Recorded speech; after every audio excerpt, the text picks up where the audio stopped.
అందరికీ నమస్కారం అండి. తెలంగాణ టెట్కి సంబంధించి సైకాలజీలో అంటే ఇది పేపర్ 1 పేపర్ 2కి సంబంధించి సైకాలజీలో సెకండ్ పార్ట్ అండి. ఇంతకుముందు మనం ఫస్ట్ పార్ట్ యొక్క వీడియో చేసుకున్నాము. అందులో టాప్ 50 క్వశ్చన్లను తయారు చేశాము. ప్రతి ప్రశ్నకి తప్పు సమాధానాలను కూడా విశ్లేషించుకుంటూ 200 ప్రశ్నలు మనం అనలైజ్ చేసుకున్నామండి. ఇది పార్ట్ 2కి సంబంధించి. పార్ట్ 2లో ఏముంటాయంటే అండర్స్టాండింగ్ లెర్నింగ్ ఉంటుంది. ఇందులో concept, nature of learning, input, process, outcome, factor of learnings అంటే ఇక్కడ మనకు ఎన్విరాన్మెంటల్ కానీ వ్యక్తిగత కానీ పరిసరాలకు సంబంధించింది కానీ. నెక్స్ట్ అప్రోచెస్ ఆఫ్ లెర్నింగ్, ఇక్కడ మనకు స్కిన్నర్ది, పావ్లవ్, థార్న్డైక్, పియాజే, వైగాట్స్కీ, కోహిలర్, కోఫ్కా, ఇవన్నీ కూడా బందూరా, ఇవన్నీ కూడా సిద్ధాంతాలు ఉంటాయి. దాంతోపాటు లెర్నింగ్ డైమెన్షన్స్ అంటే రంగాలు ఏమైతే ఉన్నాయో కాగ్నిటివ్ కానీ ఎఫెక్టివ్ కానీ పర్ఫార్మెన్స్ కానీ వీటికి సంబంధించి memory for getting, transfer of learning, ఇవన్నీ కూడా మనము టాప్ 50 ప్రశ్నలను తయారు చేసుకుందామండి. ఒక ప్రశ్నకు 4 ఆప్షన్లు ఉంటాయి. 4 ఆప్షన్లలో ఏదో ఒకటి కరెక్ట్ అయిందనుకోండి, ఈ తప్పు సమాధానాలను కూడా ఎలాంటి క్వశ్చన్స్ వస్తాయో మనము ఎక్స్ప్లెయిన్ చేసుకుందాము.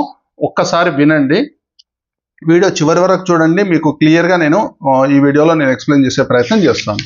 ఓకేనా? మొదటి ప్రశ్న చూడండి ఒకసారి. ఒక ఉపాధ్యాయుడు తరగతి గదిలో విద్యార్థులకు కొత్త పాఠ్యాంశాన్ని బోధించడానికి ముందు వారి పూర్వజ్ఞానాన్ని మరియు సామర్థ్యాలను పరీక్షించాడు. ఎప్పుడు? ముందు. ఎప్పుడైనా ప్రశ్నలో కీవర్డ్స్ ఏవైతే ఉంటాయో, మెయిన్ పాయింట్స్ ఏవైతే ఉంటాయో అవి అండర్లైన్ చేసుకోవడం కానీ రౌండప్ చేసుకోవడం కానీ చేయాలి. అది మనకు హైలైట్ అవుతాయి. ముందు వాళ్ళ పూర్వజ్ఞానాన్ని, సామర్థ్యాలను పరీక్షించండి. ఇక్కడ ఉపాధ్యాయుడు అభ్యసన ప్రక్రియలోని ఏ దశను పరిశీలిస్తున్నాడు, ఏ దశలో ఉన్నాడు? ముందు సామర్థ్యాలను పరీక్షించడం అనేది ఏ దశ కిందికి వస్తుంది? అవుట్పుటా, ప్రాసెసా, ఇన్పుటా, ఫీడ్బ్యాకా? చూడండి, ముందు పరీక్షించడం అనేది ఇన్పుట్. ఓకేనా? బోధనాభ్యసన ప్రక్రియ అనేది ప్రాసెస్, ఫలితం అనేది అవుట్పుట్. ఫలితం తర్వాత మనకు లోపాలను సరిదిద్దేది ఫీడ్బ్యాక్. ఓకే, మళ్ళొకసారి గుర్తుపెట్టుకోండి, ఇది లోపాలను సరిదిద్దేది ఫీడ్బ్యాక్, లోపాలను సరిదిద్దేది. ఇది ప్రాసెస్ అంటే బోధనాభ్యసన ప్రక్రియ అంటే బోధన జరుగుతున్నప్పుడు ప్రక్రియ ఇది. అవుట్పుట్ అంటే ఇది ఫలితం, బోధన జరిగిన తర్వాత ఫలితం. ఈ ఫస్ట్ ఇన్పుట్ ఇస్తాం, తర్వాత ప్రాసెస్ జరుగుతుంది, తర్వాత అవుట్పుట్ వస్తుంది, తర్వాత ఫీడ్బ్యాక్ తీసుకుంటాం. ఈ ఫీడ్బ్యాక్ ఆధారంగా ఏమైనా ఇబ్బందులు, బోధనాభ్యాసనలో ఇబ్బందులు కానీ పిల్లలకు అర్థం కాని విషయాలు ఏమైనా ఉంటే మళ్ళీ మనం ఏం చేస్తాము? ప్లాన్ తయారు చేసుకుంటాం అన్నమాట. అంటే దీని ఆధారంగా మళ్ళీ ఇంకో ప్లాన్ తయారు చేసుకుంటాం. ఓకే, రెండో ప్రశ్న చూడండి. గణితంలో ఎప్పుడు వెనుకబడే ఒక విద్యార్థి ఉపాధ్యాయుడు ప్రశంసలు మరియు క్రమబద్ధమైన సాధన ద్వారా చివరి పరీక్షలో మంచి మార్కులు సాధించి ప్రవర్తనలో శాశ్వత మార్పును ప్రదర్శించాడు. ఈ main point, key points underline చేసుకోవాలి. ఈ శాశ్వత మార్పు దేనిని సూచిస్తుంది? శాశ్వత మార్పు అంటే ఏంటంటే సింపుల్. శాశ్వత మార్పు అంటే అభ్యసన ఫలితం, ఇది గుర్తుపెట్టుకోవాలి. పరిపక్వత అంటే ఏంది మరి? పరిపక్వత అంటే ఏంటంటే వయస్సుతో పాటు వచ్చే శారీరక మార్పు. దీనికి సాధనతో సంబంధం లేదు. ఇక్కడ సాధన ఉందా? దీంతో సంబంధం లేదు. తాత్కాలిక ప్రవర్తన అంటే ఏంది? తాత్కాలిక ప్రవర్తన అంటే ఏంటంటే కేవలం తాత్కాలికంగా వచ్చే మార్పు. ఇక్కడ ఏమైంది? శాశ్వత మార్పు అన్నాడు కదా, శాశ్వత మార్పు అన్నాడు కాబట్టి ఇది కాదు, సి కాదు. ఇది తాత్కాలిక ప్రవర్తన. దేని ద్వారా వస్తుంది? అలసట ద్వారా వస్తుంది, లేదా మందుల ద్వారా వస్తుంది తాత్కాలిక ప్రవర్తన. ఇది కాదు. సహజాత ప్రవర్తన అంటే ఏంది? సహజాతం పేరులోనే ఉంది, పుట్టుకతో వచ్చే ప్రవర్తన. ఏంటిది? ఏడవడం కానీ, నమలడం కానీ, మింగడం కానీ, ఇట్లాంటి పనులన్నీ కూడా సహజాత ప్రవర్తన కిందికి వస్తాయి. రైట్. నెక్స్ట్ మూడోది. 8వ తరగతి చదువుతున్న రవి తరగతి గదిలో ఉపాధ్యాయుడు చెప్పే సైన్స్ ప్రయోగాన్ని శ్రద్ధగా వింటూ మైండ్ మ్యాప్స్ రాసుకుంటున్నాడు. ఇక్కడ జరుగుతున్న అంతర్గత అభ్యసన ప్రక్రియ ఏది? అంతర్గత అన్నాడు. అంతర్గత అభ్యసన ప్రక్రియ ఏది? ఇక్కడ ఏమైతుంది? చదువుతున్న పిల్లవాడు చెప్పే సైన్స్ ప్రయోగాన్ని శ్రద్ధగా వింటున్నాడు, రాసుకుంటున్నాడు. ఎక్కడ జరుగుతుంది ఇది? ఇన్పుట్ లోనా, ప్రాసెస్ లోనా, అవుట్పుట్ లోనా, ఫర్గెటింగ్ లోనా? ఇక్కడ ఏంది? మొత్తం ప్రాసెస్ జరుగుతుంది. ఇది ప్రాసెస్, ప్రక్రియ, బోధనాభ్యసన ప్రక్రియ జరుగుతుంది. ఇన్పుట్ అంటే మీనింగ్ ఏంది? ఇందాకనే మనం చెప్పుకున్నాం కదా, ఇన్పుట్ అంటే ఏందనేది. బోధనకు ముందుండే సన్నాహక స్థితి ఇన్పుట్. అవుట్పుట్ అంటే ఫలితం. విస్మృతి, ఫర్గెటింగ్ అంటే మర్చిపోవడం. ఓకేనా, మర్చిపోవడాన్ని విస్మృతి అంటాం. చూడండి, ఒక ప్రశ్నకు ఒక జవాబు వచ్చింది. 3 ఆప్షన్లకు కూడా మనము ప్రశ్నలను తయారు చేసుకుంటున్నాం. నెక్స్ట్ 4వది, టైఫాయిడ్ జ్వరం వల్ల రాము 2 వారాలు బడికి రాలేదు. కోలుకున్నాక క్లాసులో లెక్కలు చేయడంలో ఇబ్బంది పడుతున్నాడు. రాము అభ్యసనాన్ని ప్రభావితం చేసిన వ్యక్తిగత కారకం ఏది? వ్యక్తిగత కారకం ఇక్కడ ఏమైంది? జ్వరం వల్ల రాలేదు ఆయన. అది వ్యక్తిగత కారకం ఏది? అలసటన, శారీరక ఆరోగ్యమా, వైఖరియా, వయస్సా? చూడండి, ఇక్కడ వ్యక్తిగత కారకం ఏది? శారీరక ఆరోగ్యం అవుతుంది. అలసట అనేది ఏంది? అలసట అంటే అప్పటికప్పుడు జరిగే శ్రమ, తక్షణ శ్రమ వల్ల జరిగేది అలసట. వైఖరి అంటే అతనికి ఒక సబ్జెక్ట్ పై ఉండే ఇష్టం కానీ అయిష్టం కానీ, ఇది వైఖరి. వయస్సు అంటే ఇది సాధారణంగా కాలక్రమేణా పెరిగేదాన్ని వయస్సు అంటాం. కాలక్రమేణా పెరిగేది వయస్సు అవుతుంది. ఓకేనా. 5వది, క్లాస్ రూమ్లో గాలి వెలుతురు సరిగ్గా లేకపోవడం మరియు పక్కనే ఉన్న ఫ్యాక్టరీ శబ్దాల వల్ల సురేష్ చదువుపై శ్రద్ధ పెట్టలేకపోతున్నాడు. ఇది ఏ రకమైన అభ్యసన కారకం? చూడండి, ఇక్కడ గాలి వెలుతురు లేదు, ఫ్యాక్టరీ శబ్దాలు ఉన్నాయంటే బయటి వైపు నుండి ఉన్నాయి ఇక్కడ శబ్దాలన్నీ, ఇవన్నీ కూడా. ఇది ఏ రకమైన అభ్యసన కారకం? 5వది, వ్యక్తిగత, మానసిక, పర్యావరణ, బోధన. చూడండి, గాలి వెలుతురు సరిగా లేదంటే దేనికి సంబంధించింది? పర్యావరణానికి సంబంధించింది. ఫ్యాక్టరీ శబ్దాలు కూడా పర్యావరణానికి సంబంధించింది. వ్యక్తిగత కారకం అంటే ఏంది? వ్యక్తిగత కారకమైన, మానసిక కారకమైన, ఇవి అంతర్గత అంశాలకు సంబంధించినవి. అంటే పిల్లవాడి శారీరక అంశాలకు సంబంధించింది. ఇది మానసిక అంశాలకు సంబంధించింది. బోధనా కారకం అంటే టీచింగ్ లెర్నింగ్ మెటీరియల్కి సంబంధించింది. టీచర్ చెప్పే పాఠ్యాంశం ఏ పద్ధతిలో ఉంది, ఆ పద్ధతికి సంబంధించిన అంశాలు అక్కడ పనిచేస్తున్నాయా లేదా అనేది బోధనా కారకం. ఓకేనా. నెక్స్ట్, ఒకే ఉపాధ్యాయుడు ఒకే పద్ధతిలో బోధించినప్పటికీ ఎక్కువ శ్రద్ధాసక్తులు ఉన్న సీతకు 90 మార్కులు, శ్రద్ధ లేని గీతకు 40 మార్కులు వచ్చాయి. ఇక్కడ అభ్యసన వైవిధ్యానికి కారణమైన కారకం ఏది? ఇక్కడ చూడండి, టీచర్ ఒకడే, పిల్లలు మాత్రం వేరు. ఒక ఆమెకు 90 వచ్చినాయి, ఒక ఆమెకు 40 వచ్చినాయి. ఇక్కడ ఏమైంది? పిల్లలు వేరు అంటే పిల్లల వైవిధ్యం ఉంది. వ్యక్తిగత కారకం పనిచేసింది ఇక్కడ, ఇది గుర్తుపెట్టుకోవాలి. వ్యక్తిగత కారకం ఇది. పాఠశాల వాతావరణం కాదు. పాఠశాల వాతావరణం అంటే ఏంది? ఇది అందరికీ ఒకే రకమైన ఉంటుంది. ఇక్కడ ఇద్దరికి ఒకే రకమైన వాతావరణం. బోధనా పద్ధతి ఇద్దరికి ఒకే రకమైన బోధనా పద్ధతి. సాంఘిక కారణాలు కూడా ఈ పిల్లల సామాజిక సంబంధించినది, ఇది కాదు. ఇక్కడ మనం తీసుకోవాల్సింది వ్యక్తిగత కారకం. 7వది, తరగతి గదిలో ఉపాధ్యాయుడి మితిమీరిన కఠినత్వం మరియు కోపం వల్ల విద్యార్థులు ఆ సబ్జెక్టు పీరియడ్ వినడానికి భయపడుతున్నారు. ఇక్కడ అభ్యసనాన్ని దెబ్బతీస్తున్న కారకం ఏది? చూడండి, అభ్యసన కారకాల నుండి 1 లేదా 2 బిట్స్ తప్పనిసరిగా వస్తాయి. నేను మన స్కూల్ లైఫ్ ఉదాహరణలు తీసుకొనే ఇక్కడ నేను ప్రశ్నలు రూపొందించడం జరిగింది. అంటే ఒక ఆప్షన్కి ఒక ప్రశ్న తయారు చేస్తే మిగతా 3 ఆప్షన్లకు కూడా ఏం ప్రశ్నలు వస్తాయో కూడా చూసుకుందాం. దాని ఎక్స్ప్లెనేషన్ కూడా నేను ఇవ్వడం జరుగుతుంది. ఓకేనా. ఇక్కడ మితిమీరిన కఠినత్వం ఉందంట, కోపం వల్ల విద్యార్థులు ఆ సబ్జెక్టు పీరియడ్ వినడానికి భయపడుతున్నారు. ఇక్కడ అభ్యసనాన్ని దెబ్బతీస్తున్న కారకం ఏది? ఓకేనా. చూడండి, ఏ కారకం తీస్తుంది? పాఠశాల భౌతికన, ఉపాధ్యాయుని వ్యక్తిత్వమా, విద్యార్థి బుద్ధి కుశలతన, అనువంశికతన? ఇక్కడ ఉపాధ్యాయుడి కఠినత్వం కాబట్టి ఉపాధ్యాయుడి యొక్క వ్యక్తిత్వము, పర్యావరణం దెబ్బతీస్తుంది అన్నమాట. పాఠశాల భౌతిక వాతావరణం అంటే ఇవేంటివి? బెంచీలు, బిల్డింగ్లు, ఇట్లాంటి సంబంధించింది. విద్యార్థి బుద్ధి కుశలత అంటే పిల్లవాడికి వంశపారంపర్యంగా వచ్చింది లేదా పరిసరాల వల్ల నేర్చుకునేది ఇదంతా. అనువంశికత కూడా ఇది వంశపారంపర్యంగా వచ్చేది. ఓకేనా. 8వ చూడండి, ప్రతిరోజు హోంవర్క్ పూర్తి చేసిన విద్యార్థులకు క్లాస్ టీచర్ స్టార్ స్టిక్కర్స్ ఇస్తున్నారంట. దీనివల్ల మిగతా విద్యార్థులు కూడా హోంవర్క్ చేయడం పెంచారు. ఇక్కడ టీచర్ ఏం చేసిండు? ఏ అభ్యసన సిద్ధాంతాన్ని వాడాడు? ఇక్కడ ఏం చేస్తున్నాడు టీచరు? ఒక స్టిక్కర్ ఇస్తున్నాడు. స్టిక్కర్ ఇవ్వడం వల్ల ఆ స్టిక్కర్ నాకు కావాలి, ఆ స్టిక్కర్ని ఎలాగైనా పొందాలి, సాధించాలి అనే ఉద్దేశంతో మిగతా విద్యార్థులు కూడా హోంవర్క్ చేయడం స్టార్ట్ చేశారు. ఇది ఏ అభ్యసనానికి చెందుతుంది? చెప్పండి ఒకసారి. ఏ సిద్ధాంతం అయి ఉండొచ్చు? శాస్త్రీయ నిబంధన సిద్ధాంతం పౌలవ్దా, స్కిన్నర్ కార్యసాధక నిబంధనమా, థాండైక్ యత్నదోష అభ్యసనమా, కోహిలర్ అంతర్దృష్టి అభ్యసనమా. ఇక్కడ ఏం చేసిండు ఆయన, చిన్నగా మనకి ఏం చేసిండు, ఒక స్టిక్కర్ ఇవ్వడం స్టార్ట్ చేసిండు. అంటే ఒక ఒక ఏమంటాం, స్టిమ్యులస్, ఉద్దీపన ఇవ్వడం స్టార్ట్ చేసిండు.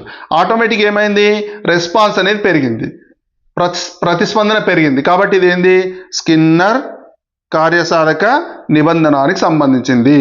శాస్త్రీయ నిబంధనం అంటే ఏంది, ఇక్కడ ఉద్దీపనలు ఏమవుతాయి, అనుసంధానం అవుతాయి. ఈ యొక్క స్టిమ్యులస్లు ఏమవుతాయంటే అనుసంధానం అయితే అది శాస్త్రీయ నిబంధనం. ఓకేనా. నెక్స్ట్ యత్నదోష సిద్ధాంతం అంటే ఏంది, ఇక్కడ తప్పులు చేస్తూ నేర్చుకుంటే యత్నదోష సిద్ధాంతం. అంతర్దృష్టి అభ్యసనం అంటే ఏంది, హఠాత్తుగా జవాబు తనకు ఎదురైతే దాన్ని అంతర్దృష్టి అభ్యసనం అంటాం. ఓకేనా. ఇక్కడ ఈ వ్యక్తి శాస్త్రవేత్త సిద్ధాంతం పేరు కూడా గుర్తుపెట్టుకోవడానికి నేను బ్రాకెట్లో శాస్త్రవేత్తల పేర్లు కూడా ఇవ్వడం జరిగింది. ఓకేనా. నెక్స్ట్ 9వది, లంచ్ బెల్ మోగగానే విద్యార్థులు ఉపాధ్యాయుని అనుమతి లేకుండానే తమ బాక్సులు తీయడానికి సిద్ధమవుతారు. ఇక్కడ బెల్ శబ్దానికి ప్రవర్తన నిబంధితం కావడం ఒకటి ఏంది, స్టిమ్యులస్, ఒకటి రెస్పాన్స్. ఇది ఏ సిద్ధాంతం అవుతుంది, స్కిన్నర్దా, పావ్లోవ్దా, బందూరాదా, వైగాట్స్కీదా. ఇక్కడ ఏది, పావ్లోవ్ శాస్త్రీయ నిబంధన సిద్ధాంతం అవుతుంది, అంతే కదా. గంట కొట్టగానే ఆహారం కోసం లేదా లాలాజలం ఊరడం, స్టిమ్యులస్ రెస్పాన్స్ ఏమవుతాయి, అనుసంధానం అవుతాయి అన్నమాట, పావ్లోవ్ది. స్కిన్నర్ కార్యసాధక నిబంధన ఆరులాంటి చెప్పుకున్నాం మనం.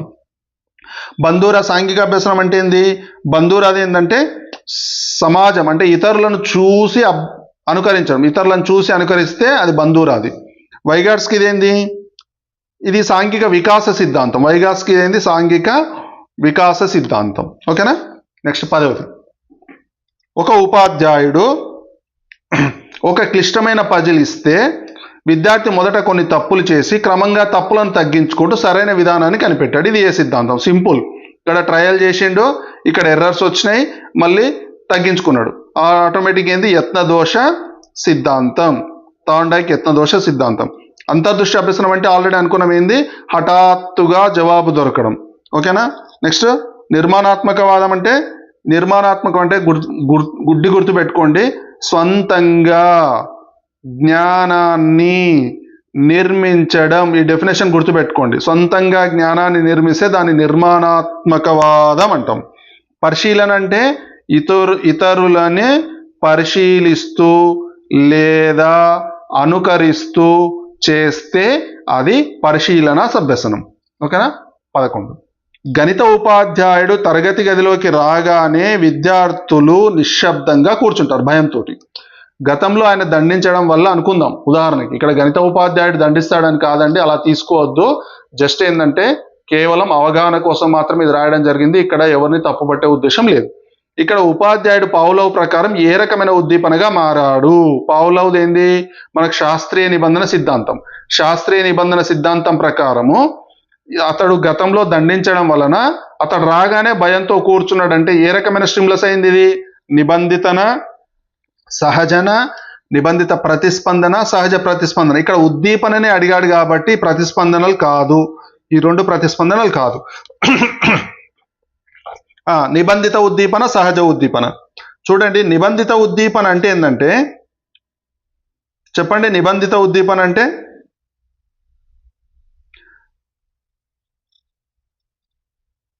అంటే తెచ్చిపెట్టుకున్నటువంటి భయం. ఉద్దీపన అంటే గణిత ఉపాధ్యాయుడు క్లాసులోకి రాగానే కొడతాడేమో అనే భయంతో లేదా దండిస్తాడేమో అనే భయంతో నిశ్శబ్దంగా కూర్చోవడం నిబంధిత ఉద్దీపన.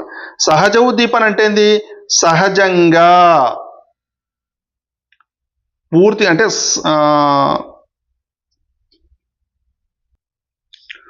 కొడతాడు, సహజంగా కొడతాడు అనే భయం సహజ ఉద్దీపన.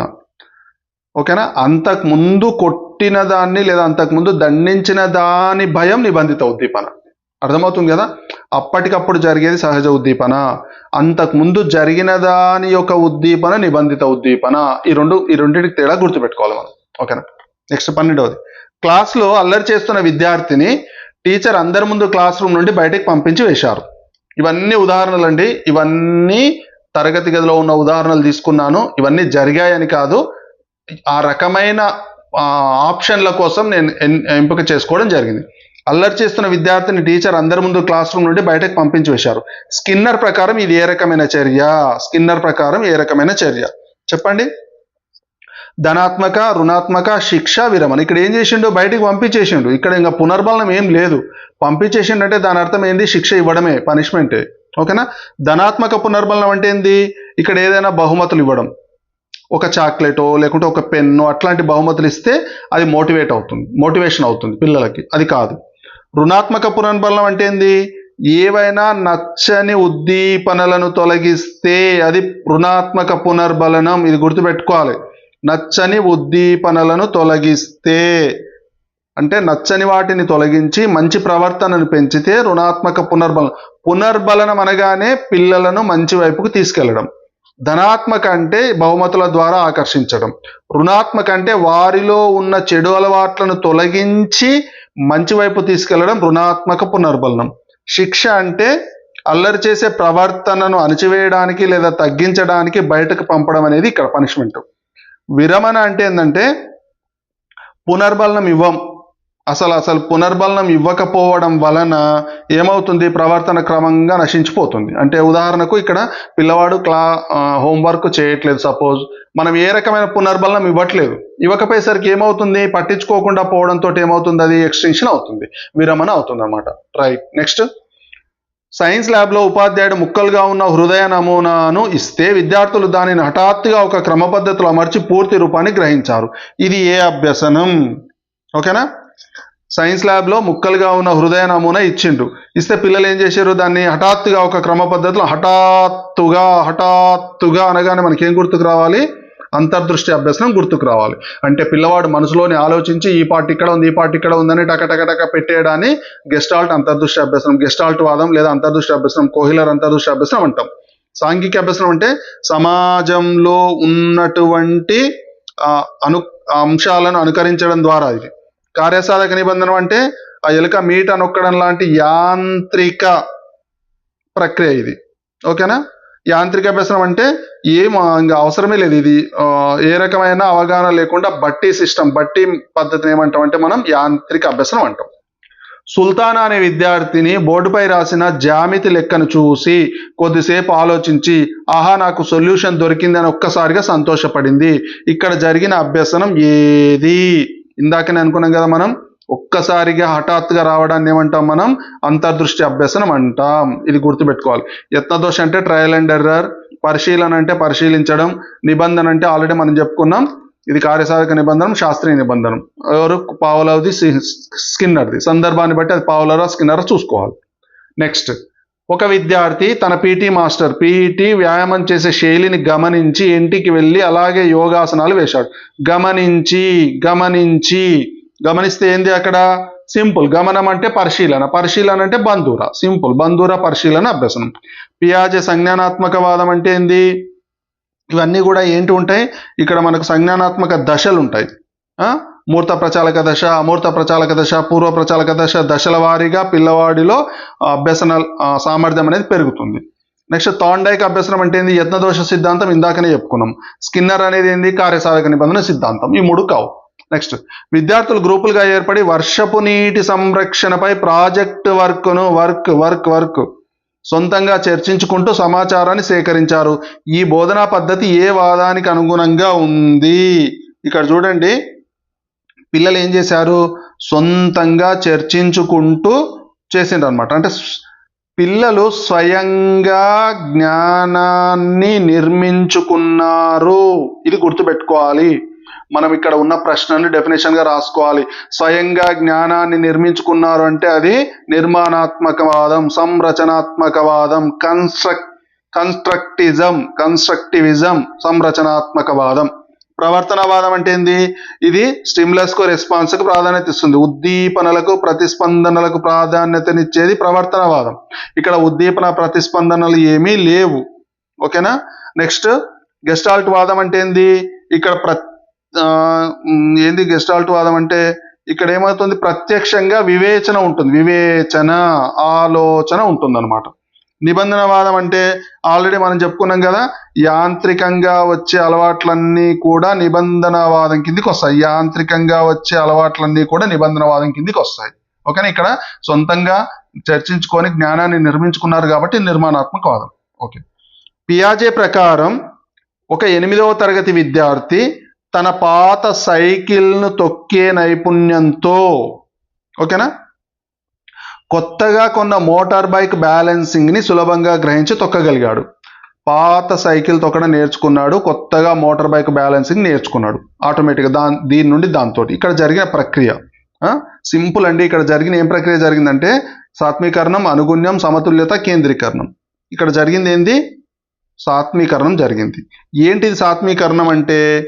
సాత్మీకరణం అంటే ఏంటంటే ఒక స్కీమాటా ఉంటుంది. పియాజే ప్రకారం మనిషి మనసులో స్కీమాటాలు ఉంటాయి. ఈ స్కీమాటాలలో పూర్వం జరిగిన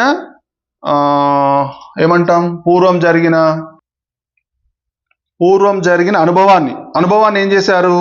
నూతన అనుభవానికి యథాతథంగా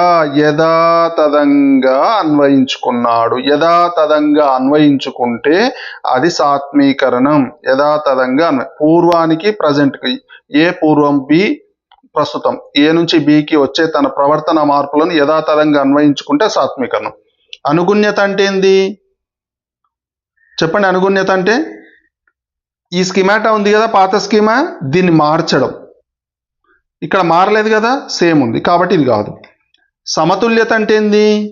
ఈ రెండింటి మధ్య, సాత్మీకరణం మధ్య, అనుగుణ్యాల మధ్య సంతులనం జరిగితే, సమతుల్యత జరిగితే, ఈక్విలిబ్రేషన్ జరిగితే సమతుల్యత. కేంద్రీకరణం అంటే ఏంది? ఒక్కటే అంశం, కేంద్రం పేరులోనే ఉంది. కేంద్రం అంటే ఒక్కటే అంశం పైన దృష్టి పెట్టడం. ఒకటే అంశం పైన దృష్టి పెడితే దాన్ని కేంద్రీకరణం అంటారు. ఓకేనా. నెక్స్ట్ 18వ చూడండి. ఒక చిన్నారి కుక్కను చూసి పిల్లి అనుకుంది, రైట్? కానీ వాళ్ళ నాన్న అది పిల్లి కాదు కుక్క అని వివరించినప్పుడు తన పాత మానసిక నిర్మాణాన్ని మార్చుకుంది. పియాజే ప్రకారం ఇది మార్పు జరిగితే, పాత స్కీమాకు కొత్త స్కీమాటాకు మార్పు జరిగితే దాన్ని ఏమంటామంటే మనము అనుగుణ్యం అంటాం. ఓకేనా. సాత్మీకరణం అంటే మార్పు ఉండొద్దు, యథాతథంగా అన్వయించుకోవాలి. స్కీమా అంటే ఇదొక మానసిక నిర్మాణం, మానసిక భావన. ఓకేనా. అహం కేంద్రీకృతం అంటే ఎవరి వైపు వాళ్ళ దృక్కోణమే కరెక్ట్, అంటే వ్యక్తిగత దృక్కోణమే కరెక్ట్ అనుకుంటారు. తన వైపు నుండి మాత్రమే ఆలోచిస్తారు, ఒకవైపు నుండి మాత్రమే ఆలోచిస్తారు అన్నమాట. ఇది అహం కేంద్రీకృతం. ఓకేనా. 19. విద్యార్థి ఒక కఠినమైన లెక్కలు చేసేటప్పుడు తనకై తాను పెద్దగా మాట్లాడుకుంటూ స్టెప్స్ వేస్తున్నాడు. వైగాట్స్కి ప్రకారం ఈ ప్రైవేట్ స్పీచ్ దేనికి సంకేతం? ఇది వెరీ వెరీ ఇంపార్టెంట్ అండి, వెరీ వెరీ ఇంపార్టెంట్. మనకు రెగ్యులర్గా ఈ టైప్ బిట్స్ వస్తున్నాయి. ఇక్కడ ఏం చేసిండు చెప్పండి? లెక్కలు చేస్తున్నప్పుడు ప్రైవేట్ స్పీచ్, తనతో మాట్లాడుకుంటూ స్టెప్స్ వేస్తున్నాడు అన్నమాట. అంటే బయటికి అనుకుంటూ ఆ లెక్కలకు సంబంధించిన స్టెప్స్ అన్ని వేస్తున్నాడు. ఇది ఏ రకమైన సంకేతం? ఇది అహం కేంద్రీకృతన, మానసిక అపరిపక్వతన, స్వీయ నియంత్రణ మరియు మార్గదర్శకత్వం, నిబంధిత ప్రవర్తన. ఈ పిల్లవాడు ఏం చేస్తున్నాడు? సొంతంగా ఆలోచిస్తున్నాడు, తనను తాను గైడ్ చేసుకుంటున్నాడు, తనను తాను ప్రాబ్లం సాల్వింగ్ చేస్తున్నాడు. స్వీయ నియంత్రణ మరియు మార్గదర్శకత్వం అనేది ఇక్కడ ఆన్సర్. మరి అహం కేంద్రీకృత అంటే ఇందాక నేను అనుకున్నాం కదా, తన దృక్కోణంలోనే ఆలోచిస్తే అహం కేంద్రీకృత అంటాం, ఒకవైపే ఆలోచిస్తారు. మానసిక అపరిపక్వత అంటే చెప్పండి? ఈ ప్రైవేట్ స్పీచ్ అనేది పరిపక్వత కాదు, ఇక్కడ అపరిపక్వత. ప్రైవేట్ స్పీచ్ అనేది అపరిపక్వత కిందికి రాదు, పరిపక్వత కిందికి వస్తుంది, కాబట్టి ఇది కాదు. నిబంధిత ప్రవర్తన అంటే ఇది ప్రవర్తనావాదానికి సంబంధించిన భావం, ప్రవర్తనావాదానికి సంబంధించింది ఇది నిబంధిత ప్రవర్తన, ఇది కాదు. ఓకేనా. ఉపాధ్యాయుడు ఒక సోషల్ మ్యాప్ పాయింటింగ్ చేయడంలో ఇబ్బంది పడుతున్న విద్యార్థికి చిన్న హింట్స్ ఇస్తూ సహాయం చేశాడు. వైగాట్స్కి సిద్ధాంతంలో ఈ తాత్కాలిక సహాయాన్ని ఏమంటారు? Very very important, very very important. మనకు 2026లో ఇవి వచ్చాయి. దీన్ని ఏమంటాం? సింపుల్. తాత్కాలిక సహాయం అనగానే స్కఫోల్డింగ్ అని గుర్తుకు రావాలి. తాత్కాలిక సహాయం, స్కఫోల్డింగ్, ఇది గుర్తుకు రావాలండి. ఓకేనా. నెక్స్ట్ జెడ్పీడి అంటే ఏంది మరి? అంటే ఇక్కడ ఏంటంటే ఈ టీచర్ సహాయం చేస్తున్నాడు కదా, టీచర్ సహాయం చేస్తున్నాడు, పిల్లవాడు చేస్తున్నాడు. ఈ వీళ్ళిద్దరి మధ్యలో ఉండే దూరం ఉంటుంది కదా, దాన్ని జెడ్పీడి అంటారు. అంటే సహాయం చేసే రంగానికి, ఒంటరిగా చేసే రంగానికి మధ్య దూరం జెడ్పీడి. ఈ దూరం పెరిగితే ఫలితం రాదు, దూరం తగ్గితే ఫలితం వస్తుంది. ఆ దూరం తగ్గడానికి చేసే ప్రయత్నమే స్కాఫోల్డింగ్. ఓకేనా. నెక్స్ట్ సాత్మీకరణం అంటే ఇది పియాజేకి సంబంధించింది, వైగాట్స్కి ఇది కాదు. అంతర్దృష్టి అంటే ఇది కోహిలర్కి సంబంధించినటువంటి సిద్ధాంతం. రైట్. 21. ఒక విద్యార్థి తన ఉపాధ్యాయుడి మార్గదర్శకత్వంలో మాత్రమే ఒక సైన్స్ వర్కింగ్ మోడల్ను పూర్తి చేయగలడు. ఉపాధ్యాయుడి మార్గదర్శకత్వంలో మాత్రమే. ఓకేనా. ఒంటరిగా చేయలేడు. ఆ విద్యార్థి ఒంటరిగా చేసే స్థాయికి సహాయంతో చేసే స్థాయికి మధ్య వ్యత్యాసాన్ని ఏమంటారు? ఇప్పుడు చూడండి, ఇందాక మనం అనుకున్నాం కదా, ఇక్కడ సహాయం చేసే స్థాయికి ఒంటరిగా చేసే స్థాయికి మధ్య గల దూరాన్ని జెడ్పిడి అంటాం. సమీప వికాస మండలం అంటాం దాన్ని. సమీప వికాస మండలం. నా టైప్ రైటింగ్ చూడండి ఎట్లా ఉంది, తెలుగు రాస్తే ఇక్కడ హిందీ వచ్చింది. స్కఫోల్డింగ్ అంటే ఆల్రెడీ చెప్పుకున్నాము, సహాయం. స్కీమా అంటే ఇది ఒక మానసిక భావన. ప్రైవేట్ స్పీచ్ అంటే తనకు తాను బయటికి మాట్లాడుకుంటూ పనిచేయడం. తరగతి గదిలో ఒక విద్యార్థి ఇచ్చిన పద్యాలలోని అలంకారాలను మరియు ఛందస్సును తార్కికంగా విశ్లేషించి అర్థం చేసుకుంటున్నాడు. ఇది ఏ అభ్యసన రంగానికి చెందుతుంది చెప్పండి? తార్కికంగా విశ్లేషించిండు అంటే అది మానసిక చలనాత్మక రంగం. గుడ్డి గుర్తు. మానసిక చలనాత్మక రంగం కాదు, సంజ్ఞానాత్మక రంగం. ఎందుకంటే కన్ఫ్యూజ్ అవుతాను నేను కూడా. కాగ్నిటివ్ అంటేనే తార్కిక విశ్లేషణ. కాగ్నిటివ్ ఓకేనా. భావావేశ రంగం అంటే ఇక్కడ అన్ని ఎమోషన్లు ఉంటాయి, భావోద్వేగాలు ఉంటాయి. మానసిక చలనాత్మక రంగం అంటే ఇవన్నీ సైకోమోటార్ డొమైన్. ఇదంతా అంటే ఇక్కడ ఏంటంటే శారీరక కదలికలు, నైపుణ్యాలు ఇవన్నీ కూడా ఇందులో ఉంటాయి. ప్రదర్శన రంగం అంటే అతడి యొక్క ప్రదర్శించడం, ఇవన్నీ కూడా. రైట్. నెక్స్ట్, జాతీయ గీతం పాడుతున్నప్పుడు ఒక విద్యార్థి క్రమశిక్షణతో నిలబడి దేశం పట్ల భక్తి భావాన్ని ప్రకటించాడు. ఇది ఏ అభ్యసన రంగం? ఇది చెప్పండి కరెక్ట్గా. ఇక్కడ ఏమవుతుంది, ఇక్కడ బయట నలుగురిలో బయట ఉన్నప్పుడు తనకు తెలియకుండానే గీతం పాడుతున్నప్పుడు క్రమశిక్షణతో నిలబడ్డాడు, దేశభక్తి పట్ల భావం ఉంది. ఇక్కడ భావోద్వేగాలను ప్రదర్శించాడు విద్యార్థి. భావోద్వేగాలను ప్రదర్శించాడంటే భావావేశ రంగం. సంజ్ఞానాత్మక అంటే సైకో అనాలిసిస్, విశ్లేషించి చేయడం. క్రియాత్మక రంగం అంటే పనికి సంబంధించినది. ఓకేనా. శారీరక రంగం అంటే శరీరానికి సంబంధించింది. నెక్స్ట్, ఆర్ట్ అండ్ క్రాఫ్ట్ క్లాస్లో భాగంగా ఒక విద్యార్థి కాగితాలతో అందమైన ఒరిగామి బొమ్మలను వేగంగా తయారు చేయడం నేర్చుకున్నాడు. ఒరిగామి అంటే తెలుసు కదండి, కాగితాలతో రకరకాల ఆకారాలను తయారు చేయడానికి ఒరిగామి అంటాం మనం. ఇది చిన్నపిల్లలకు చాలా ఇష్టమైన ప్రక్రియ. ఉపాధ్యాయులు కూడా ఒరిగామితో మనకు లెక్కలు కానివ్వండి, సైన్స్ కానివ్వండి చెప్పడానికి బాగా ఆసక్తి చూపుతారు. ఇది ఏ అభ్యసన రంగం? ఓకేనా. 24 చూడండి ఒకసారి. ఏం చేస్తున్నాడు ఈయన? అందమైన ఒరిగామి బొమ్మలు వేగంగా తయారు చేయడం నేర్చుకున్నాడు. వేగంగా ఒరిగామి తయారు చేయాలంటే ఏం చేయాలి? చేతి వేళ్ళు పనిచేయాలి బాగా. నెక్స్ట్, మెదడు కూడా పనిచేయాలి. ఇక్కడ వేళ్ళ కదలికలు బాగా చేస్తున్నాడు కాబట్టి ఆటోమేటిక్ ఏంది ఇది? మానసిక చలనాత్మక రంగం. కదలికలు అనగానే మనకి ఏం రావాలి? మానసిక చలనాత్మక రంగం రావాలి. భావోద్వేగాలు భావోవేశ రంగం. భావోద్వేగాలు. సంజ్ఞానాత్మక రంగం అంటే క్రియాశీల విశ్లేషించి చెప్పడాన్ని సంజ్ఞానాత్మక రంగం అంటాం. నైతిక రంగం అంటే నీతి, నియమాలు, ధర్మం, అధర్మం ఇట్లాంటివన్నీ కూడా నైతిక రంగానికి వస్తాయి. ఓకేనా. నెక్స్ట్, ఎగ్జామ్లో స్టేట్ ఫస్ట్ ర్యాంక్ తెచ్చుకుంటే వాళ్ళ నాన్న ఐప్యాడ్ కొనిస్తా అన్నారని కిరణ్ రోజుకు 10 గంటలు చదువుతున్నాడు. చూడండి ఇక్కడ ఇది ఏ రకమైన ప్రేరణ? తనకు తానుగా ప్రేరణ పొందాడా, బహిర్గతంగా ప్రేరణ పొందాడా, సహజంగా ప్రేరణ పొందాడా, అచేతనంగా ప్రేరణ పొందాడా? కొనిస్తా అనేసరికి ఏమైంది? ఇక్కడ ఎవరు కొనిస్తారు? వాళ్ళ నాన్న. అంటే బహిర్గత ప్రేరణ, బాహ్య ప్రేరణ. అంతర్గత ప్రేరణ అంటే తన ఆనందం కోసం, ఒక రకమైన ఒక రకమైన ఉత్సాహం కోసం చదవడం. సహజ ప్రేరణ అంటే ఇవి సహజంగా మనిషికి పుట్టుకతో వచ్చేవి. ఏంటివి? ఆకలి, దప్పిక ఇట్లాంటివన్నీ. అచేతన ప్రేరణ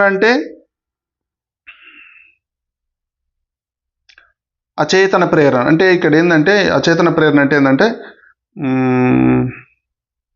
అన్కాన్షియస్ అంటే అచేతనంగా ఉన్న మనస్సులో కలిగినటువంటి ప్రేరణ. ఇది కాదు. ఓకేనా. ఒక విద్యార్థికి విజ్ఞాన శాస్త్ర ప్రయోగాలు చేయడం చాలా ఇష్టం. మార్కుల కోసం కాకుండా కేవలం తెలుసుకోవాలనే కుతూహలంతో కొత్త ప్రయోగాలు చేస్తాడు. ఇది ఏ ప్రేరణ? ఇది చూడండి, ఇందాక అనుకున్నాం కదా, ఆనందం కోసం, తెలుసుకోవాలనే కోరిక కోసం. ఇది అంతర్గత ప్రేరణ. బాహ్య ప్రేరణ కాదు, సామాజిక ప్రేరణ కాదు, దండన భయం కాదు. దండన భయం అంటే కొడతారనే భయంతో, ఇది చిన్నపిల్లల్లో ఉంటుంది. సామాజిక ప్రేరణ అంటే సమాజాన్ని చూసి ప్రేరణ పొందడం కాదు. నెక్స్ట్, ఉపాధ్యాయుడు తరగతి గదిలో ప్రశంసలు రివార్డులు ఇవ్వడం పూర్తిగా ఆపివేయగానే విద్యార్థులు చదవడం పట్ల శ్రద్ధ తగ్గించేశారు. ఇక్కడ ప్రేరణను నిలబెట్టుకోవడంలో లోపించిన అంశం ఏది? అంతర్గత ఆసక్తి, నిరంతర పునర్బలనం, పరిపక్వత, శిక్ష. ఇక్కడ ఏమైంది? ఒకసారి పునర్బలనం ఇచ్చారు, ఇచ్చిన సమయంలో పిల్లలు చదివారు, ఆ పునర్బలనం ఇవ్వడం ఆపేశారు, ఆపేయడంతో ఏమైంది? లోపించింది. ఇదేంది? తగిన పునర్బలనం లోపించింది కాబట్టి ఇక్కడ ఏమవుతుంది? చదవడం పట్ల శ్రద్ధ తగ్గించారు. అంతర్గత ఆసక్తి కాదు, పరిపక్వత కాదు, శిక్ష కాదు. పాఠశాలలో కూడికలు తీసివేతలు బాగా నేర్చుకున్న విద్యార్థి బస్సు ఎక్కినప్పుడు కండక్టర్కు డబ్బులు ఇచ్చి చిల్లర లెక్కను సరిగ్గా చూసుకున్నాడు. ఇక్కడ జరిగిన అభ్యాస బదలాయింపు ఏది? నేర్చుకున్న దానిని అవసరమైన సందర్భంలో బదలాయించిండు తన జ్ఞానాన్ని. ఇక్కడ ఏ రకమైన బదలాయింపు జరిగింది? చూడండి, చెప్పండి ఆన్సర్. నేర్చుకున్న దాన్ని ఆటోమేటిక్గా బదలాయించండి కదా, ఆ బదలాయింపులో ఇబ్బంది ఏం పడలేదు కదా, కాబట్టి ఇది అనుకూల బదలాయింపు. ఇబ్బంది పడితే ప్రతికూల, ఇబ్బంది పడలేదు కాబట్టి అనుకూల బదలాయింపు. ప్రతికూల అంటే ఏంది? ఒక అభ్యసనం మరొక అభ్యసనాన్ని ఇబ్బంది పెడితే, ఇబ్బంది పెట్టకపోతే. శూన్య బదలాయింపు అంటే ఇక్కడ ఏమని చెప్తాం దీన్ని? శూన్య బదలాయింపు అంటే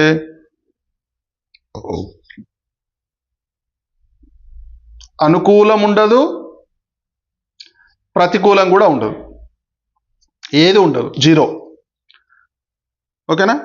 ద్విపార్శ్వ బదలాయింపు అంటే ఒకవైపు నేర్చుకున్నది మరోవైపు బదలాయించడం. ఎడమవైపు డ్రైవింగ్ నేర్చుకున్నటువంటి కుడివైపు ప్రయత్నం చేస్తే ద్విపార్శ్వ బదలాయింపు. అట్లా హిందీ భాష నేర్చుకోవడం వల్ల విద్యార్థికి మ్యాథ్స్లోని జ్యామితి సిద్ధాంతాలు నేర్చుకోవడంలో ఎలాంటి సహాయం కానీ అడ్డు కానీ కలగలేదు. ఇక్కడ ఇది చూడండి, హిందీ భాష వేరు, మ్యాథ్స్ వేరు. ఇక్కడ ఏమి ఇబ్బంది కలగలేదు, అంటే ఎలాంటి సహాయం లేదు, ఇబ్బంది లేదు. కాబట్టి ఇది ఏంది? ఆటోమేటిక్గా ఇక్కడ అనుకున్నాం కదా, అనుకూలం లేదు, ప్రతికూలం లేదు, అంటే శూన్య బదలాయింపు. కీబోర్డు QWERTY లేఅవుట్ బాగా అలవాటైన విద్యార్థి కొత్త రకమైన విభిన్న కీబోర్డు టైప్ చేయడానికి ఇబ్బంది పడుతున్నాడు. ఇక్కడ ఏమైంది? కీబోర్డు నేర్చుకున్నాడు, నేర్చుకున్న కీబోర్డు ఏమైంది? ఇంకొక కీబోర్డుకు వెళ్ళేసరికి అడ్డం అవుతుంది, అంటే ఇబ్బంది అవుతుంది. కాబట్టి ఏంది? అది ప్రతికూల బదలాయింపు. ఓకేనా? ఎగ్జామ్ హాల్లోకి వెళ్ళగానే తీవ్రమైన స్టేజ్ ఫియర్ మరియు ఆందోళన వల్ల విద్యార్థి తాను రాత్రి బాగా చదివిన క్వశ్చన్ ఆన్సర్ను పూర్తిగా మర్చిపోయాడు. ఇక్కడ విస్మృతికి కారణం. ఇక్కడ ఏమైంది చూడండి ఒకసారి. హాల్లోకి వెళ్ళగానే స్టేజ్ ఫియర్, ఆందోళన వల్ల మర్చిపోయాడు. ఇక్కడ ఒక రకమైన విస్మృతి జరిగింది. ఏం విస్మృతి అది? తిరోగమన అవరోధం, పురోగమన అవరోధం, భావావేశ అవరోధం, అణచివేత, రిప్రెషన్ ఉపయోగించకపోవడం. ఇక్కడ ఏమైందంటే పిల్లవాడు నేర్చుకున్నది తనకు తానుగా భావావేశం వల్ల, ఆందోళన వల్ల మర్చిపోయాడు. భావావేశ అవరోధం జరిగింది. తిరోగమన అవరోధం అంటే ఏంది? తిరోగమన కానీ పురోగమన కానీ ఒక సబ్జెక్ట్ యొక్క నేర్చుకున్న విషయం ఇంకో సబ్జెక్టుపై పడడం తిరోగమన. పడడంలో ఇబ్బంది ఉంటే తిరోగమన, పడడంలో అంటే సబ్జెక్టుపై పడడంలో ఇబ్బంది లేకుండా ఉంటే పురోగమన. ఉపయోగించకపోవడం అంటే అసలు ఏమీ వాడకపోవడం, ఉపయోగించకపోవడం. ఓకేనా? అంటే ప్రాక్టీస్ లేకపోవడం, కాలక్రమేణా ప్రాక్టీస్ లేకపోవడం. మొదటి పీరియడ్లో ఇంగ్లీష్ గ్రామర్ రూల్స్ చదివిన విద్యార్థి రెండవ పీరియడ్లో తెలుగు వ్యాకరణం చదివాడు. సాయంత్రం ఇంగ్లీష్ రూల్స్ గుర్తు తెచ్చుకుంటుంటే తెలుగు వ్యాకరణ రూల్స్ అడ్డొస్తున్నాయి. ఇది ఏ రకమైన అవరోధం? చూడండి, ఒకటి నేర్చుకున్నాడు, రెండోది నేర్చుకునే సమయంలో మళ్ళీ రెండో దాన్ని నేర్చుకునే టైం, అంటే మొదటి దాన్ని నేర్చుకునే టైంలో రెండో దాన్ని నేర్చుకుంది అడ్డొస్తుంది. అంటే ఇంగ్లీష్ నేర్చుకున్నాడు, దాని తర్వాత తెలుగు నేర్చుకున్నాడు. ఇంగ్లీష్ చదువుతుంటే తెలుగు అడ్డొస్తుంది.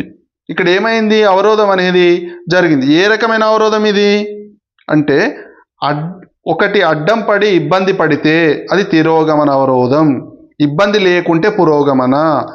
ఏ రకమైన ఇబ్బంది కానీ అంటే ప్రతికూల కానీ అనుకూల కానీ లేకుంటే శూన్య. దమనం అంటే ఇది రక్షణ తంత్రం, మర్చిపోవడం. ఒక విద్యార్థికి తాను ప్రాథమిక పాఠశాలలో 5 ఏళ్ల క్రితం నేర్చుకున్న జాతీయ గీతం ఇప్పటికీ తప్పులు లేకుండా గుర్తుంది. ఇది ఏ రకమైన స్మృతి? 5 ఏళ్ల కింద జరిగింది కూడా గుర్తుంది. ఇది ఏ రకమైన స్మృతి? స్వల్పకాలిక షార్ట్ టర్మ్, దీర్ఘకాలిక లాంగ్ టర్మ్, ఇంద్రియ, క్రియాశీల.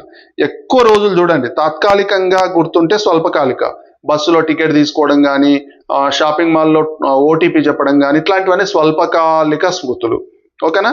5 ఏళ్ల క్రితం నేర్చుకున్నదంటే ఏంది దీర్ఘకాలిక స్మృతి అవుతుంది. ఇంద్రియ స్మృతి అంటే కంటితో చూసిన కానీ విన్నది కానీ సమాచారం 1-2 సెకండ్ల కంటే తక్కువ కాలం చూసింది కానీ విన్నది కానీ, గుర్తుపెట్టుకోండి, ఇది చూసింది కానీ విన్నది కానీ 1-2 సెకండ్ల కంటే తక్కువ కాలం ఉంటే దాన్ని ఏమంటారంటే ఇంద్రియ స్మృతి అంటారు. క్రియాశీల స్మృతి అంటే ఇది యాక్టివ్గా ఉంటుందన్నమాట. అంటే సింపుల్గా మీకు ఎట్లా చెప్పాలి, వర్కింగ్ మెమరీ ఎప్పుడు రన్నింగ్లో ఉంటుంది. రన్నింగ్ మెమరీని క్రియాశీల స్మృతి అంటాం. తక్కువ కాలం 1 రోజు 2 రోజులు అట్లా గుర్తుపెట్టుకుంది స్వల్పకాలిక స్మృతి అంటాం. దీర్ఘకాలిక స్మృతి అంటే ఎక్కువ రోజులు గుర్తుపెట్టుకునేది దీర్ఘకాలిక స్మృతి అంటాం. చాలా తక్కువ కాలం కళ్ళతో చూసింది కానీ చెవులతో విన్నది కానీ చాలా తక్కువ కాలం గుర్తుంచుకునేది ఇంద్రియ స్మృతి అంటాం. టీచర్ గ్లోబ్పై ఒక దేశం పేరును చూపిస్తూ ఒక క్షణం ఆపి దాటేశాడు. విద్యార్థి వెంటనే దాన్ని మర్చిపోయాడు. ఇది ఏ స్మృతి యొక్క అతి తక్కువ కాల పరిమితిని సూచిస్తుంది? ఇందాకనే చెప్పుకున్నాం కదా, 1-2 సెకండ్ల కంటే తక్కువ ఇంద్రియ స్మృతి. ఓకేనా? స్వల్పకాలిక కాదు, దీర్ఘకాలిక కాదు, తార్కిక కాదు. తార్కిక స్మృతి అంటే ఏందండి? అంటే ఇది అవగాహన చేసుకొని ఒక విషయం చదివిన తర్వాత అవగాహన చేసుకొని గుర్తించుకుంటే దాన్ని తార్కిక స్మృతి అంటారు. ఓకేనా? నెక్స్ట్, తాండైక్ సన్నాహక నియమం లా ఆఫ్ రెడీనెస్ పాటించాలనుకునే ఉపాధ్యాయుడు క్లాస్ రూమ్లో కొత్త చాప్టర్ ప్రారంభించేటప్పుడు ఏం చేయాలి? లా ఆఫ్ రెడీనెస్ కోసం ఉపాధ్యాయుడు ఏం చేయాలి? ఓకేనా? నేరుగా నోట్స్ రాయించాలి, ఆసక్తికరమైన కథ లేదా ప్రశ్న ద్వారా విద్యార్థులను సిద్ధం చేయాలి, సర్ప్రైజ్ టెస్ట్ పెట్టాలి, హోంవర్క్ చెక్ చేయాలి. లా ఆఫ్ రెడీనెస్, పిల్లలలో రెడీనెస్ను మనం పెంపొందించాలి అంటే ఒక కథ కానీ ఒక ప్రశ్న ద్వారా కానీ ఒక సంఘటన ద్వారా కానీ పిల్లలను సిద్ధం చేయాలి. ఇవన్నీ కూడా 3 కూడా తప్పే. ఓకేనా? ఇవన్నీ కూడా డైరెక్ట్ ఏడికి వెళ్తాయి? పరీక్షలోకి తీసుకెళ్తాయి. 36వది, ఒక విద్యార్థి మ్యాప్ పెయింటింగ్ను ఎన్నిసార్లు ఎక్కువ ప్రాక్టీస్ చేస్తే అంత ఖచ్చితత్వంతో గుర్తుంచుకోగలుగుతున్నాడు. ఎన్ని ఎక్కువ సార్లు చేస్తే? ఇది ఏ నియమం? ఫలితమా, అభ్యాసమా, సన్నాహకన, నిబంధన? ఏ నియమం ఇది? అభ్యాస నియమం. అభ్యాసం చేస్తున్నాడు, ఎక్సర్సైజ్ చేస్తున్నాడు. ఫలిత నియమం అంటే ఇదేంటంటే ఏదైనా ఫలితం ఆశించి, అంటే సంతోషం కానీ లేదా ఒకవేళ సంతోషం, ఒక ప్రాబ్లం చేసిండు తొందరగా వచ్చింది, హ్యాపీగా ఫీల్ అయ్యి ఇంకోటి చేస్తాడు, హ్యాపీగా ఫీల్ అయ్యి ఇంకోటి చేస్తాడు.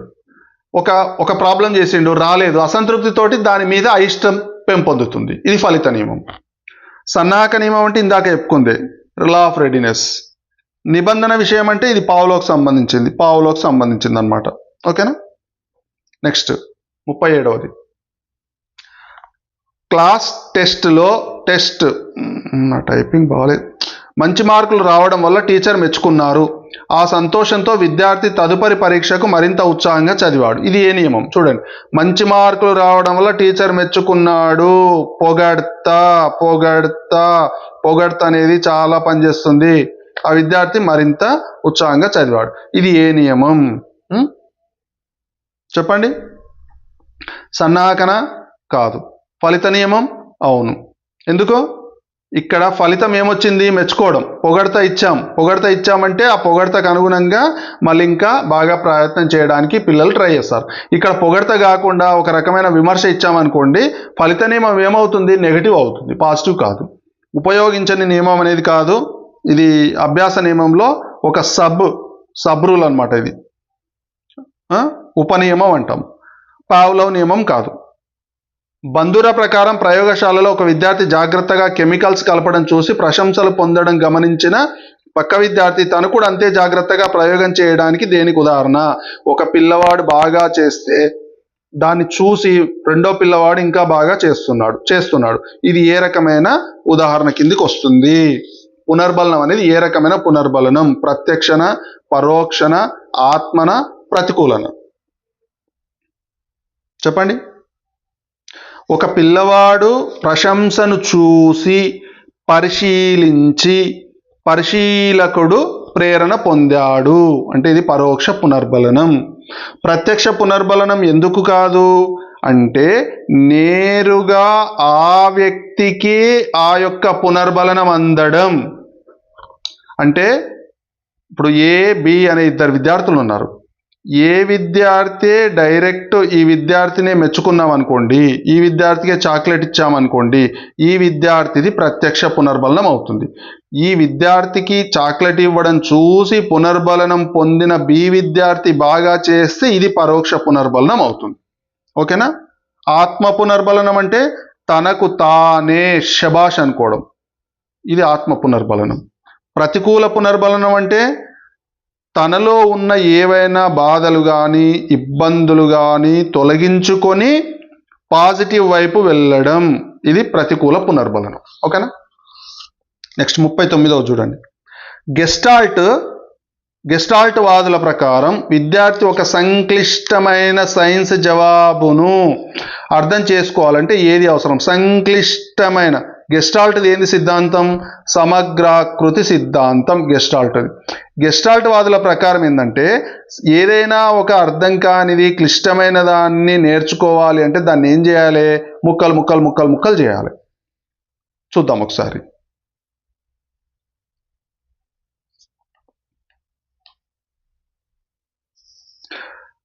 గెస్టాల్ట్ అంటేనే సమగ్రాకృతి కదా. ముక్కలుగా బట్టి పడితే సమగ్రాకృతి అవుతుందా? కాదు. సంక్లిష్టమైన సైన్స్ భావన కదా, దీన్ని ఏం చేయాలి? మొత్తం భావనను సమగ్రంగా అవగతం చేసుకోవాలి గెస్టాల్ట్ ప్రకారం. ఓకేనా? ఎక్కువసార్లు రాయడం కాదు, బహుమతులపై ఆశపడడం కాదు. 40వది. ఉపాధ్యాయుడు జంతువుల వర్గీకరణ బోధించేటప్పుడు మొదట పిల్లలకు రోజు కనిపించే పిల్లి, కుక్క ఇవి ఇన్పుట్ నుండి అడవి జంతువుల వైపుకి తీసుకెళ్ళాడు. ఇది ఏ సూత్రం? అంటే ఎక్కడి నుంచి పోయిండినా కనిపించే జంతువుల నుండి కనపడని జంతువుల వరకు వెళ్ళాడు అనమాట. ఇదేమవుతుంది? కనిపించేవన్నీ కూడా నోన్, ఇవన్నీ కూడా అన్నోన్. నోన్ టు అన్నోన్ వెళ్ళాడు. అంటే సరళత నుండి సంక్లిష్టత వైపు వెళ్ళాడు. సరళత నుండి సంక్లిష్టత. ఓకేనా? నెక్స్ట్. అఖిల్ గత వారం నేర్చుకున్న పాత ఈమెయిల్ పాస్వర్డ్ ప్రభావం వల్ల ఈ వారం మార్చిన కొత్త ఈమెయిల్ పాస్వర్డ్ను సరిగా గుర్తుంచుకోలేకపోతున్నాడు. పాతదాని ప్రభావం వల్ల కొత్తది మర్చిపోతున్నాడు. ఇది మనలో కూడా చాలా మందికి అవుతుంది. ఇది ఏ రకమైన అవరోధం? ఇక్కడ ఏమైంది? పాతదాని వల్ల కొత్తది గుర్తుంచుకోవడానికి అడ్డం వచ్చింది. అడ్డం వచ్చిందంటే ఏంది? అవరోధం, పురోగమన అవరోధం. ఓకేనా? తిరోగమన అవరోధం అంటే ఏంది? కొత్తదాని వల్ల పాతది అడ్డం వస్తే. బాగా మీరు వినండి, ఇది కొంచెం కన్ఫ్యూజన్ ఉంటుంది, బాగా వినండి ఒకసారి. ఇప్పుడు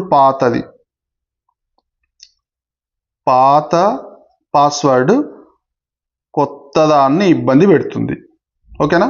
అది పురోగమన. ఓకేనా? నెక్స్ట్ రెండవది ఏంది? తిరోగమన. కొత్తది పాతదానికి ఇబ్బంది పెడితే తిరోగమన. రెండు చాలా క్రిటికల్ ఉంటాయండి. అసలు మంచిగా ఆలోచన చేస్తేనే గుర్తుంటుంది. ఒకప్పుడు నేర్చుకున్నది ప్రస్తుతం నేర్చుకున్న దానికి ఇబ్బంది పెడితే పురోగమన. ఓకేనా? ఇప్పుడు నేర్చుకున్నది ఒకప్పుడు నేర్చుకున్న దానికి ఇబ్బంది పెడితే తిరోగమన. ఇది గుర్తుపెట్టుకోండి. దమనం అంటే బలవంతంగా మర్చిపోవడాన్ని దమనం అంటాం. శూన్య అవరోధం అంటే ఇక్కడ బదలాయింపు అనేది, అవరోధం అనేది ఏ రకమైన అడ్డు ఉండదు. పురోగమన ఉండదు, తిరోగమన ఉండదు. ఇది శూన్య. నెక్స్ట్. సోషల్ ఎగ్జామ్లో భారతదేశ మొదటి రాష్ట్రపతి ఎవరు అనగానే విద్యార్థి ఆలోచించి డాక్టర్ రాజేంద్ర ప్రసాద్ అని రాశాడు.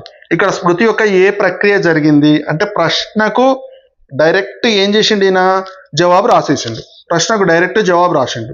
ఎన్కోడింగా, పునఃస్మరణ, గుర్తింప, నిల్వ చేయడమా? చెప్పండి. ఎలాంటి ఆప్షన్లు లేకుండా డైరెక్ట్ చెబితే దాన్ని ఏమంటామంటే పునఃస్మరణ అంటాం, రీకాల్ అంటాం. ఎన్కోడింగ్ అంటే ఏంది? ఎన్కోడింగ్ అంటే ఏంటంటే సమాచారాన్ని మెదడులోకి పంపడాన్ని ఎన్కోడింగ్ అంటాం. సమాచారాన్ని మెదడులోకి పంపడం అంటే మొదటి రాష్ట్రపతి ఎవరు అనే కోడ్, అనే ప్రశ్నను, అనే కమాండ్, అనే ప్రాంప్ట్ను మెదడులోకి పంపిస్తే అది ఎన్కోడింగ్. ఓకేనా? గుర్తింపు అంటే ఏంది? అంటే ఏబిసిడీల ఆప్షన్స్ ఉంటాయి కదా, మనం ఇప్పుడు టెట్ ఎగ్జామ్లో రాస్తాం ఏబిసిడి ఆప్షన్, అట్లాంటివి గుర్తింపు. నిల్వ చేయడం అంటే ఏంది, మెదడులో ఈ ఈ నేర్చుకున్న అంశాలన్నింటిని కూడా మనం మెదడులో దాచేస్తాం కదా, దాన్ని నిల్వ చేయడం అంటాం. నెక్స్ట్, ఒక విద్యార్థి పరీక్షలో ఇచ్చిన జతపరచుము ప్రశ్నలలో ఎడమవైపు ఉన్న పదాలకు కుడివైపు ఉన్న సమాధానాలను చూసి సరిగ్గా గుర్తిస్తున్నాడు. ఇక్కడ 1 2 3 4 ఏబిసిడి ఉన్నాయి. ఎడమవైపు ఉన్న పదాలకు కుడివైపు ఉన్న జవాబులను చూసి సరిగ్గా గుర్తిస్తున్నాడు. ఇది ఏ స్మృతి ప్రక్రియ? ఇక్కడ ఏం చేసిండు ఈయన, ఆప్షన్లు ముందలున్నాయి, ముందలున్న వాటిని ఏం చేస్తున్నాడు, గుర్తిస్తున్నాడు. కాబట్టి ఆటోమేటిక్ ఏంది ఆన్సర్, గుర్తింపు. పునఃస్మరణ అంటే గుర్తు తెచ్చుకోవడం, పునరభ్యసనం అంటే మళ్ళీ అభ్యసించడం, మళ్ళీ నేర్చుకోవడం, ఎన్కోడింగ్ అంటే మెదడులోకి పంపడం. నెక్స్ట్, 10 ఏళ్ల క్రితం స్కూల్లో స్విమ్మింగ్ నేర్చుకున్న మహేష్ చాలా కాలం తర్వాత చెరువులోకి దిగినా ఎటువంటి ఇబ్బంది లేకుండా ఈదగలిగాడు. ఇది ఏ రకమైన స్మృతి? 10 ఏళ్ల క్రితం. చెప్పండి. ఇక్కడ సైకిల్ తొక్కడం కానీ, సైకిల్ కానీ, స్విమ్మింగ్ కానీ, ఇట్లాంటి ఏవైతే ఉన్నాయో శారీరక చలన నైపుణ్యాలకు మనం గుర్తుంచుకోవాల్సిన స్మృతి ఏంటంటే ప్రక్రియాత్మక స్మృతి. అంటే మనం నేర్చుకున్న అంశాలు, సైకోమోటార్ డొమైన్ ఏదైతే ఉందో ఆ అంశాలన్నీ కూడా ఇందులో ఉంటాయి. నేర్చుకున్న అంశాలు కొన్నేళ్ల తర్వాత కూడా అవి గుర్తుంటాయి. డ్రైవింగ్ కానీ ఇవన్నీ కూడా. ప్రకటన స్మృతి అంటే ఇవి ఫ్యాక్ట్స్ చెప్పడం, తేదీలని చెప్పడం. కొంతమంది చూడండి అందరి బర్త్డేలు గుర్తుపెట్టుకుంటారు, వాళ్ళ ఇంట్లోవి, ఫ్రెండ్స్వి, వాళ్ళ రిలేషన్వి అందరి బర్త్డేలు గుర్తుపెట్టుకుంటారు, మ్యారేజ్ డేలు గుర్తుపెట్టుకుంటారు. ఇవన్నీ కూడా ప్రకటన స్మృతి. నెక్స్ట్, ఎపిసోడిక్ స్మృతి అంటే ఎవరిదైనా సరే జీవితంలోని సంఘటన, మన జీవితంలో కానీ ఎవరిదైనా సరే జీవితంలోని సంఘటనలన్నీ, తెలిసిన వాళ్ళ సంఘటనలన్నీ గుర్తుపెట్టుకుంటే దాన్ని ఎపిసోడిక్ స్మృతి అంటారు. ఎపిసోడ్ వారిగా. స్వల్పకాలిక స్మృతి అంటే ఇందాకనే మనం చెప్పుకున్నాం, కొన్ని సెకండ్లు కానీ కొన్ని నిమిషాలు కానీ ఉండేదాన్ని స్వల్పకాలిక స్మృతి అంటాం. ఓకేనా. నెక్స్ట్, విద్యార్థులలో అభ్యసన అలవాటు నిరంతరం కొనసాగడానికి సస్టెనెన్స్. స్కిన్నర్ ప్రకారం క్లాస్ రూమ్లో ఏ రకమైన పునర్బలన షెడ్యూల్ ఉత్తమమైనది? అభ్యసన అలవాటు నిరంతరం కొనసాగడానికి ఏ పునర్బలన షెడ్యూల్ ఉత్తమమైనది? ఓకేనా. స్థిరకాల వ్యవధి, చరశీల, నిరంతర, అసలు పునర్బలం అవసరం లేదు. ఎప్పుడైనా నిరంతరం కొనసాగాలి అంటే అది ఎప్పుడు ఏం చేయాలి, వేరియబుల్ ఉండాలి, మార్పు చెందుతూ ఉండాలి, చరశీలంగా ఉండాలి, యాక్టివ్గా ఉండాలన్నమాట. ఓకేనా. ఇక్కడ మరి తప్పులేంటి చూడండి. స్థిరకాల వ్యవధి అంటే ఇక్కడ ఏమవుతుంది, సమయం ముందే తెలుస్తుంది కాబట్టి ఇక్కడ ఏంది, మధ్యలో ఏమవుతుంది, నిర్లక్ష్యం వస్తుంది. ఉదాహరణకు ఎల్లుండి టెస్ట్ పెడతామని చెప్పాం, పిల్లలు ఏం చేస్తారు, 2 రోజుల తర్వాత టెస్ట్ పెట్టామంటే ఈ రోజు రేపు చదవరు. ఇది స్థిరకాల వ్యవధి పునర్బలనం. నిరంతర పునర్బలనం అంటే ఇది ఆటోమేటిక్గా చెప్పుకున్నాం మనం, ఈ పునర్బలనం అనేది నిరంతరంగా జరుగుతుంది. అసలు పునర్బలనం ఇవ్వకపోవడం కూడా తప్పే. ఓకేనా. నెక్స్ట్, 46. వైగాట్స్కి సాంఘిక నిర్మాణాత్మకవాదం ప్రకారం క్లాస్ రూమ్లో జ్ఞాన నిర్మాణానికి, కన్స్ట్రక్టివిజం, ఉపాధ్యాయుడు దేనికి ప్రాధాన్యతనివ్వాలి? జ్ఞాన నిర్మాణం జరగాలి అంటే, పాఠశాలల్లో తరగతి గదుల్లో జ్ఞాన నిర్మాణం జరగాలంటే ఉపాధ్యాయుడు దేనికి ప్రాధాన్యతనివ్వాలి? నిశ్శబ్దంగా కూర్చుంటే సరిపోతుందా? తోటి విద్యార్థుల మధ్య చర్చలు మరియు పరస్పర చర్యలు చేస్తే సరిపోతుందా? గైడ్లు చూసి రాయించాలా? లెక్చరర్ మెథడ్ మాత్రమే వాడాలి. Lecture method. ఎప్పుడైనా విద్యార్థుల జ్ఞాన నిర్మాణం జరగాలి అంటే తోటి విద్యార్థుల మధ్య చర్చలు మరియు పరస్పర చర్యలు జరగాలి. డైరెక్ట్ ఇదే వర్డ్స్ వస్తాయండి, ఇవే వర్డ్స్ యూజ్ చేస్తున్నాం మనం, పరీక్షలో వచ్చే వర్డ్స్ యూజ్ చేస్తున్నాం. ఓకేనా. రైట్. ఒక విద్యార్థి పరీక్షలో తనకు తక్కువ మార్కులు రావడానికి గల కారణాలను తానే విశ్లేషించుకుంటూ తన చదివే పద్ధతిని మార్చుకోవాలని ప్లాన్ చేసుకున్నాడు. ఇది ఏ వికాసం? తన పనులను, తన కారణాలను, తన ఓటమికి గల కారణాలను, తన తక్కువ మార్కులు రావడానికి గల కారణాలను తాను విశ్లేషించుకున్నాడు, చదివే పద్ధతిని మార్చుకుంటున్నాడు. ఇదేంటిది? మెటాకాగ్నిషన్ అంటాం, స్వీయ సంజ్ఞానాత్మకత అంటాం. యాంత్రిక ఆలోచన అంటే ఏంది? ఎప్పుడైనా యాంత్రిక అంటే సింపుల్, బట్టి. అనుకరణ అంటే వేరే వాళ్ళని చూసి అనుకరణ, వేరే వాడి టైం టేబుల్ చూసి రాసుకోవడం, వేరే వాడి షెడ్యూల్ చూసి రాసుకోవడం, అట్లా. నిబంధన అంటే ఆల్రెడీ మనకు తెలిసింది ఇది స్టిమ్యులస్కు సంబంధించింది. అంటే ఒక అలవాటుగా మారడాన్ని కూడా నిబంధన అంటాం, అలవాటుగా మారడం. రైట్. లెక్కల్లో వెనుకబడిన వాసు అనే విద్యార్థికి క్లాసులో లెక్కలు బాగా చేసే రవి సహాయం చేసి నేర్పించాడు. వాసుకి ఎవరు? రవి సహాయం చేసి నేర్పించాడు. వైగాట్స్కి ప్రకారం రవి ఇక్కడ ఏ పాత్ర పోషించాడు? వెరీ వెరీ ఇంపార్టెంట్, ఇది వెరీ వెరీ ఇంపార్టెంట్ అండి. ఇట్లాంటి బిట్స్ వస్తాయి మనకి. ఇక్కడ ఒక విద్యార్థి ఏం చేసిండు? సహాయం చేసిండు, నేర్పించిండు. ఇక్కడ రవి పాత్ర ఏంది అని అడుగుతున్నారు. ఒకటి ఎంకేఓ అంటే మోర్ నాలెడ్జబుల్ అదర్, స్కీమా అహంకేంద్రీకృత, నిష్క్రియ అభ్యాసకుడు. స్కీమా అంటే తెలిసే కదా, మనసులో ఉండే భావనలను స్కీమా అంటాం. అహంకేంద్రీకృత అంటే తన వైపు నుండి ఆలోచించడం, ఒకే దృక్కోణంలో ఆలోచించడాన్ని అహంకేంద్రీకృత అంటాం. నిష్క్రియ అభ్యాసకుడు అంటే ఏమి చేయకుండా కూర్చునేవాడిని, నిష్క్రియంగా కూర్చునేవాడిని ఏమీ చేయకుండా నిష్క్రియ అభ్యాసకుడు అంటాం. ఇక్కడ ఏం జరిగింది? మోర్ నాలెడ్జబుల్ అదర్ అనేది జరిగింది. అంటే ఒక విద్యార్థి ఒక నిర్దిష్ట సబ్జెక్ట్లో ఎక్కువ జ్ఞానం నైపుణ్యం ఉన్న వ్యక్తిని ఎవరైనా సరే టీచర్ కానీ స్టూడెంట్ కానీ ఒక సబ్జెక్టులో ఒక నిర్దిష్టమైన విద్యార్థిని, ఎక్కువ జ్ఞానం కలిగిన విద్యార్థిని ఎంకేఓ అంటాడు. ఎవరు? వైగాట్స్కి. మోర్ నాలెడ్జబుల్ అదర్, మిగతా వాళ్ళకంటే ఎక్కువ జ్ఞానం కలిగిన వాడు. ఇక్కడ వాసు అనే విద్యార్థి ఇబ్బంది పడుతున్నాడు కాబట్టి రవి ఏం చేశాడు? సహాయం చేశాడంటే వాసు కంటే రవి ఎక్కువ జ్ఞానం కలిగిన వ్యక్తి అని అర్థం ఇక్కడ. ఓకేనా? నెక్స్ట్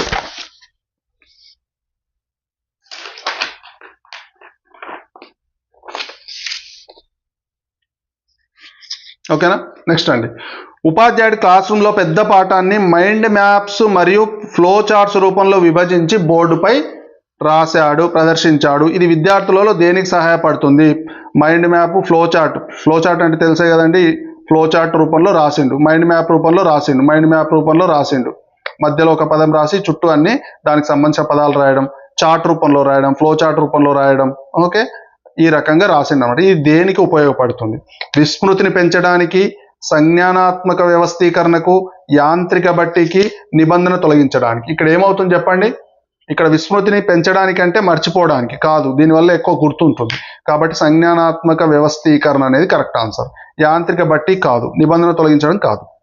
నెక్స్ట్, క్లాస్ టెస్టులో ఫెయిల్ అయిన విద్యార్థి ఏడుస్తుంటే టీచర్ దగ్గరకు తీసుకొని భుజం తట్టి నువ్వు బాగా చదవగలవు, నీకు నేను తోడుంటానని ధైర్యం చెప్పారు. ఇక్కడ ఉపాధ్యాయుడు విద్యార్థి ఏ రంగాన్ని ప్రేరేపించాడు? ఏడుస్తున్నాడు, భుజం తట్టిండు, మోటివేట్ చేసిండు. ఏ రంగాన్ని?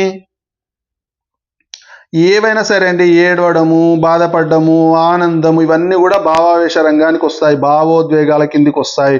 సంజ్ఞానాత్మక కాదు, మానసిక చలనాత్మక కాదు, ప్రదర్శన రంగం కాదు. ఓకేనా?